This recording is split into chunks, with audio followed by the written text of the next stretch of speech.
a whole sofa.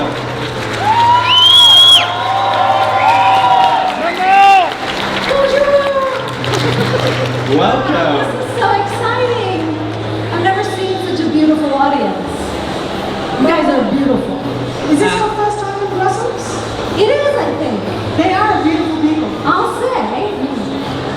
Yes, I'm very excited to be here. I was just in France, so I got a little bit more of my kind of understanding French a little bit. So that was exciting. This is what your trip should be, not about signing. You should just increase your French and other languages whilst you're here. Exactly, exactly. I was a ballet dancer. That's how I started. So all ballet is in French. Is this a real thing? What? Is this you learn ballet only through French people? Is this the thing? No, every single step. Yeah, like a plie. Like a plie, tendu, pas de chat. People do know French. Yeah. I never knew this. Relevé? We should have more questions just about ballet. Yeah, it's all in French. We should do a ballet class just for half an hour and get everyone just going. That would be great. Just 7 injuries. Position? S'il vous plaît? I'm so impressed by this. So you started out doing ballet, and then that led to acting? Yes. Well, because I really wasn't good enough to be a good ballet dancer. Or just the talking stuff. I did the fallback. I became a movie star. Yeah. You know, everyone's second choice of a career is a movie star. Yeah. I just think it's either, you know, I'll run a coffee shop or I'll be a world famous movie star. One of the two. I don't know. Kind of fell in my lap. But now I'm mostly a director. Yeah, I was going to talk to you about this. Yes. Yeah. Again, just to remind everyone, now and again we might not talk about stuff because of strikes and things, but whatever you're comfortable talking about, career-wise and stuff, we'll talk about that. Yeah, hopefully the strike will end soon and we can all go back to work, but yes. Yeah, we very much support you, so, you know, whatever you're good with. But how did you find that going from one side of the camera to the other? Was it always something you wanted to do, direct? Yeah, I always wanted to direct, and my husband's a director. Are there any married women here? Any married women? Well, a few hands I know. Well, you know, I just said, like, if my husband can do it, then I can do it. Oh, yeah. So, yes, I've always wanted to be a director, and I love science fiction, so I got to do Star Trek Picard, and Resident Alien, and a show called Stargirl. Yeah. And so that was fun, like fights, superhero fights. You were in Picard as well, though, weren't you? Yeah, they made me. But did you direct yourself? I was supposed to, but I didn't. They switched the scene to a different show. Sorry about that, Too close. It was too close. Are we too Have close? you? No, I think it's just very sensitive speakers we've got over here. But you obviously you keep getting drawn back into sci-fi. Is that something that's always been an interest for you, or is it just somewhere that your career is led? I've always loved sci-fi. I love that I got to do, that I know for Back to the Future. We've got some really bad feedback, so if there's any way of fixing that, that would be lovely. Yeah, we'll all just creep back. Do you feel comfortable interviewing like this? Yes, I've always loved sci-fi. I love doing Back to the Future and Howard the Duck, and I think it's, as a director, you get to do a lot more. Yeah. Visually, and like I got to take Picard back in time, you know, which was really fun because obviously I'm an expert at time travel. Obviously. A little bit of experience in that, so Yes. that's all right. Exactly. And it's a more open world kind of Yeah. sci-fi. Is there any sci-fi that you love that you'd love to see on screen that's not been done yet? Oh, that's a good question. No, I think they've made all my favorite books Oh, really? into movies, yeah. But that's one of the beautiful things about like the last 10, 15 years and all the streaming boom and everything like that and all this, you know, Hollywood just doing things to the nth degree to technology. Sci-fi is probably in one of its biggest golden eras ever. Like sci-fi is on such a boom again. I know, well also because of the technology. Yeah. You know, the crazy technology that they use in Mandalorian and with the big video walls. Yeah. That stuff is crazy. Have you been able to use any of those? I haven't had a chance to. I really want to do Star Strange New Worlds.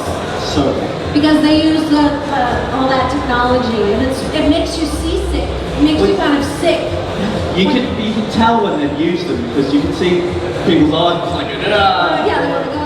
Yeah, but it's you know, like when I did the movies that I did, like I don't know if you guys ever saw Space Camp or Howard the Duck or Red Dawn, Back to the Future.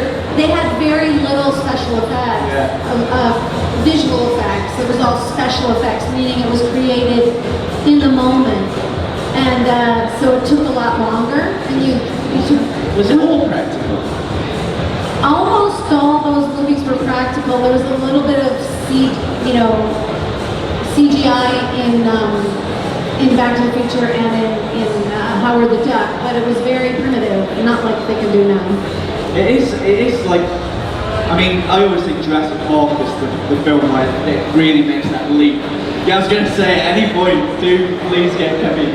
But yeah, it's just so sudden, like the leap in technology from like the mid-90s to like now is like, it feels like it's advanced 200 years. It's just so much. And it's really weird when you direct it because with TV, you're not involved in the whole process. So you deliver them something, and then when you see it on TV, you get to appreciate all the artists who have created, the spaceships fighting and taking out all the wires and the fight, and taking out. When I did Picard, I had a whole character that had no legs. So it was. Is that the Borg Queen? Yeah, the Borg Queen. How did she do that? What? How did they do that? Was it all green screen now? No, they Chopped off your legs. They chop off your legs. Yeah. We went very practical on that. Yeah, no, it's a miracle. Someone tells you what you can and cannot do, with the camera, and then they come in and they shoot it with nobody in it, and then they take your legs out. It's crazy. How does that inform your work as like a director though? How do you just have to piece that together in your own mind and then trust the process, or do you have to approach something with special effects differently to say you would just direct an actors? Yeah, no, you have to think about it all the time because it's so expensive. So they only give you a couple of shots. They give you a list of how many shots you can use special effects or visual effects. I should know that. Yeah, because it's very expensive. So you have to be very clever. Oh wow! How involved are you in that process versus like, do you have to have a sort of different way of sitting down with execs and script writers and really go for it? Yeah. Did you have to fight for everything? You do have to fight. And sometimes they'll say you can have 5 shots, so you give them 5 shots, and then they come in and they put in 8. Yeah. And you're like, thanks guys. But anyway, there's so many beautiful artists that are involved in making a movie or a TV show that you guys don't ever get to see. And it's such a joy to be able to work with them, all creating something beautiful. And I feel that same way as an actress. I love working, it's this many people. Yeah, it's a team. All of you guys would be a crew on a movie. And each person's job is super important. And it's so fun. Yeah. So what's a best boy do? A best boy is kind of between a grip and an electrician. Great. Good. Thank you. He holds the electricity. Yeah, also electricity. Yes, you go up to him and you go, you're our best boy. It's kind of like I feel like the best boy should always be a dog. I know, I agree. Yeah. I know, it's a funny thing. Did you find that going from acting into directing gives you an advantage in directing that perhaps other directors who haven't acted have found, or disadvantage? I think it's an advantage because actors trust you because they know what they're going through. Yeah. And actresses trust me. I'm not going to make you look bad. Same with men. I mean, actors are pretty vain. But anyway, they trust you when know the process that they're going through. And each actor is different. Each actor has a different process, which can be really frightening to people who don't understand that. Yeah. Did you have a process? Depending on the movie, yes. But like, for instance, in Back to the Future, the movie I'm most known for, I worked really hard on that character. I found the script and I'd spent a lot of time listening to the music from the 50s, and everything in my purse was like, the lipstick was from the 50s, the coins were from the 50s, I found Kleenex in the little thing, and my compacts, and I would listen to music before, almost every take I would listen to Mr. Sandman. Yeah. Because it was so stupid.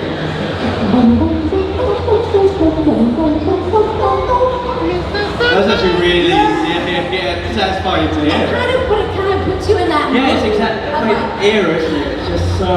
But It's a real immersive experience. It's really nice. Did you find that you had that for the subsequent films, or was that more just for the first one? I think when the part's harder to get into or harder to understand, I would do more work. A lot of work that I do is, kind of close to me. I have a new show. I believe it's gonna either start playing in France or it already is. It's called The Spencer Sisters, and it's these pants are the ones that I wear in the poster. Just FYI, I stole them. Actually, can I jump in? Is there anything that you've kept from a set, from anything that is like a prized possession? these pants. Look at them. Yes, I know, that's why I'm happy to say it. I know, the pants. I have the pink dress from Back to the Future. What? Oh. I bet that is worth a fortune. Well, what was weird was they made 3 of them for the first movie, Oh, really? and they never thought that they were going to make a sequel. They never even thought about it. So when they went to make the sequel, they couldn't find the dress, and I was the only one that had it. So I was like, I'll rent it back to you. It's a beautiful prom dress. Yeah. I think that was one that I remember thinking one day, I want to wear a dress like that. It was very uncomfortable. Yeah, really?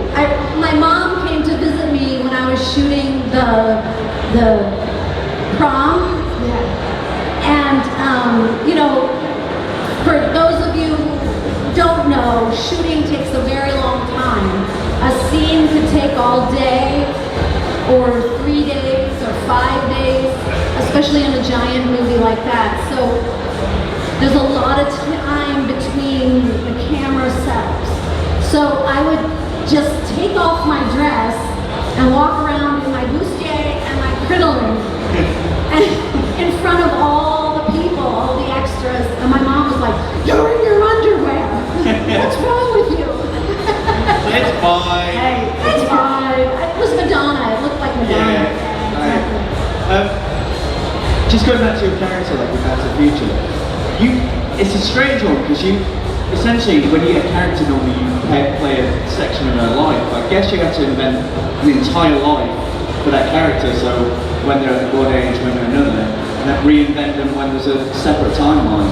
Was that really fun to sort of figure out, or was that quite challenging? It was really fun. It was a great part. It's amazing. And you got to snatch it. It was a great part. And I'm so happy to have had a few great parts in my life. I think like 4. And that's definitely one of them. And it's a joy that I'm here in Belgique, and you guys like the movie, and that makes me so happy. And a lot of you weren't even born when it was made, so that even makes me happier. I mean, it has, no pun intended, stood the test of time, like very few films. Did you, when you were shooting that film, could you have imagined all this happening? No, and it seems to have a life, and then more of a life, and more of a life. I knew it was Steven Spielberg, and the script was brilliant. Everyone says this, yeah. The script was brilliant. And so, I think there's something, what's brilliant about the movie is there's something you can take from it at different ages. You know, if you're a kid, you're like, oh, there's poop that falls on the bad guy. Yeah. You know, and then if you're a little bit older, you can be like, wow, you know, one good decision could change my life and my family's life. And then if you're a little bit older, you can say to your kids, see, I was like you once. Yeah. Well, there's so many different things you can take from it. I just remember the first time that I watched it in reverse order and then picked up on things that I realized little Easter eggs from other films. And I was just like, and it blew my mind. I didn't know if could do that until that moment. Well, most people are so lazy when they make movies. Things don't pay off. But Bob Zemeckis, he set up a joke when I say, your Uncle Joey didn't make parole in the beginning, and I throw it on the cake. And it's like 35 minutes later, or 40 minutes later, when Michael Fox sees the baby in the plate, and he says, get used to those bars, kid.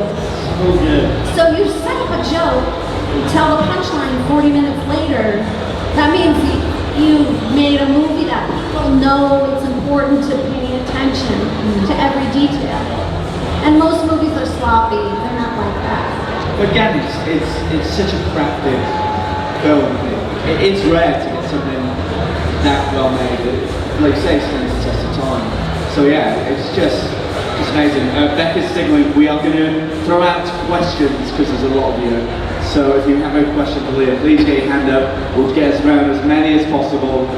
Thomas is somewhere with the mic. He's coming over, so while he does that, can you, just while we get to it, can you remember the moment though when you went from acting and you suddenly thought, I want to direct something?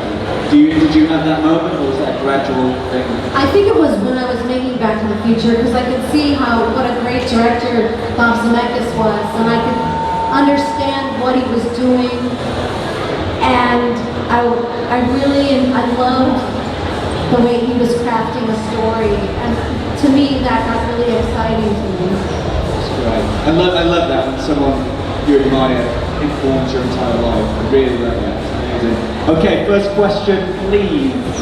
Hello, I just wanted to know the pressure that you are under when working on a scene with Michael.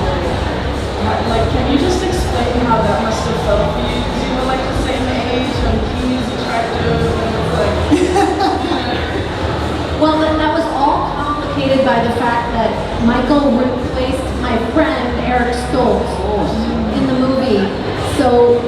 And Michael was a TV star, and at that point, it was a very big delineation between movie stars and TV stars. TV stars were here, and movie stars were here. So I was really snobby with Michael, because he replaced my friend and he was a TV star. But it didn't take me long to realize why he was so great. I believe the first scene we did was the scene in the bedroom. And I had already shot that with Eric Stoltz. And it was a completely different scene. It was like weird and kind of creepy and a little bit scary. And then with Michael, it just took on this whole, he gave me so much more room to be so much more flirtatious because he was so uncomfortable. And so I could like put this pressure on him. And he, you know, and I realized he was a massive star, even though it was TV. Oh my God. But he has a very specific type of comedy that he did in Back to the Future. You know, he would do this. You know what I mean? He knew how to like. It's very clownish. Very physical and very precise. Almost like the old Buster Keaton and Charlie Chaplin. He really studied every single movement, every slide across the DeLorean, every kick of the skateboard. And I'd be like, what are you doing? That it was just a different way of approaching comedy that is French, but it's not American anymore. They don't teach actors how to do physical comedy. Clowning, Exactly. Yeah. And spit takes and double takes. Yeah. I mean, the spit take is one of the best spit takes of all the time. And it's great, it's great. Yeah, we got next question. Thank you for your first one. Another one. You mentioned TV, and I would like to talk about Caroline in the City. It was one of my favorite sitcoms all the time, and I have two questions. First question would be, do you have anything in common with the main character, Caroline Duffy? And the second question would be, I know that you're married, but could you imagine for yourself to date a guy like Richard Karinsky? Oh, that's so nice of you. I didn't know that Caroline in the City was here. I love doing a sitcom. It was so scary and dangerous, and because it's in front of a live audience, you have very little time to learn all your lines, and the writers get very intense about the setup and the joke. If you mess the setup, you ruin the joke. They've been working so hard on that. There's a lot of pressure. So it was really scary and fun. But I did 100 episodes of Caroline, and I loved Richard Karinsky's character. That was such a great character. And I thought we should end up together, but they didn't do it that way. And Malcolm Getz is his name, and we are all still friends. All of us from Caroline in the City are still best friends. I'm still best friends with Amy, who played Annie. She lives right down the street, and we see each other all the time. She always used to come to your fridge. Yeah. Take something for breakfast. But the fact that she was in Cats was so funny. My roommate was in Cats, which was hilarious to me.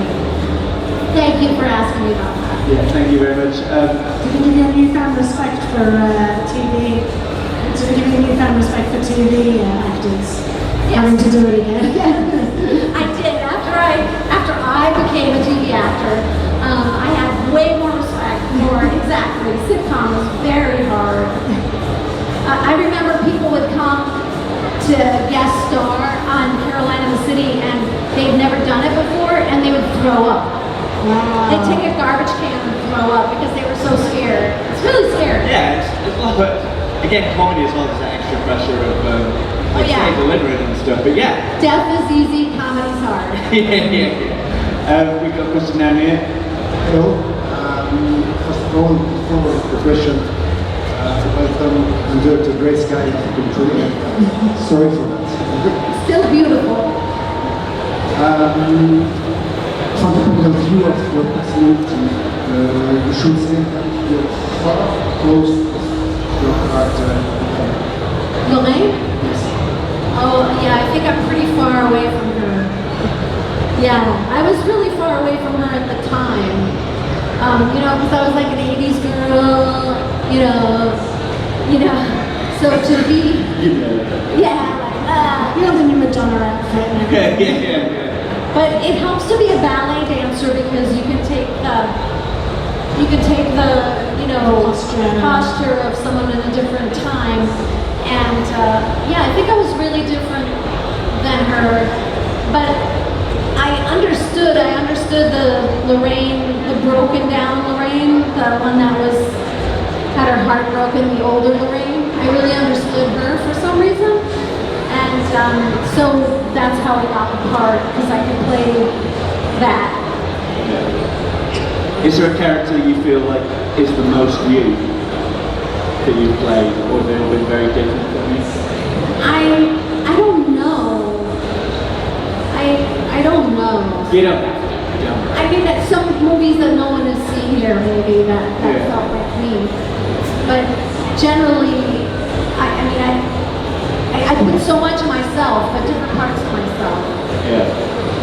Like a professional actor. We got more questions, I assume. Who's got the microphone? There, Thomas. I'm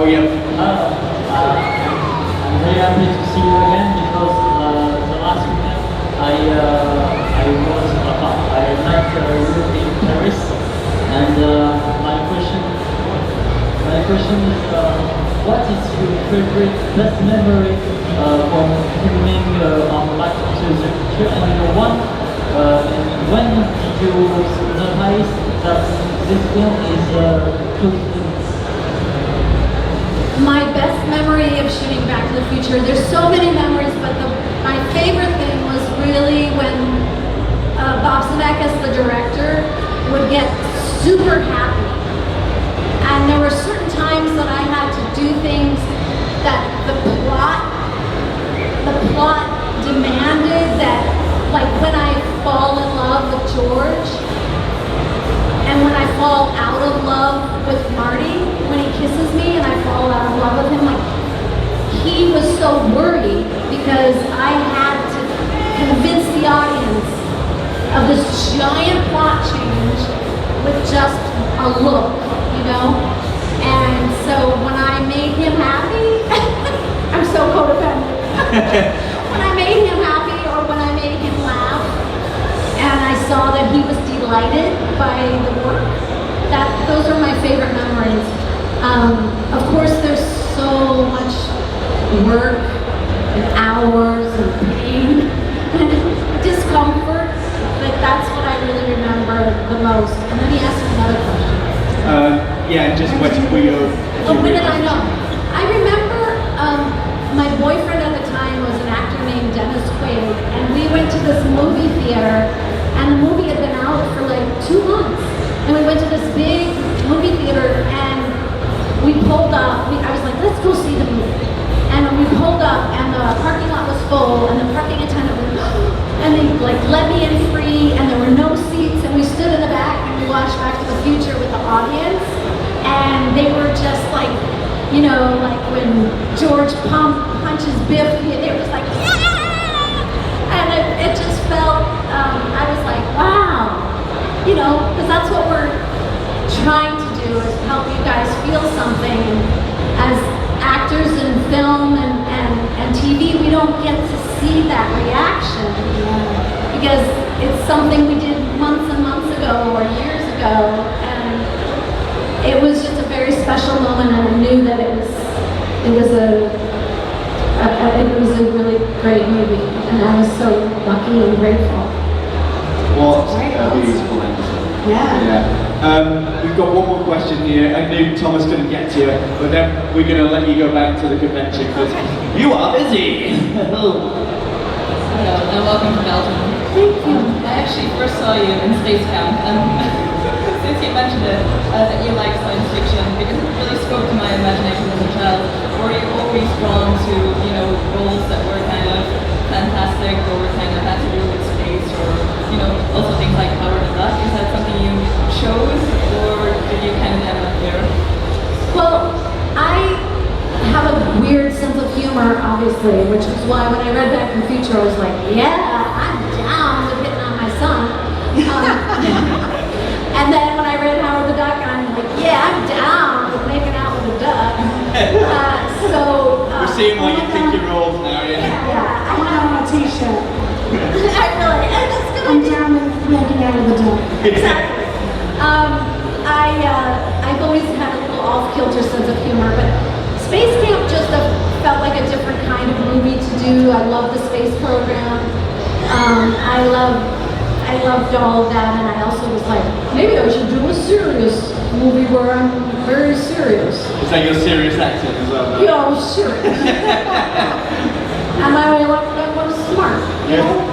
I got it straight away. Yes, that's my serious voice. Yeah, I like it. Here's my dumb voice.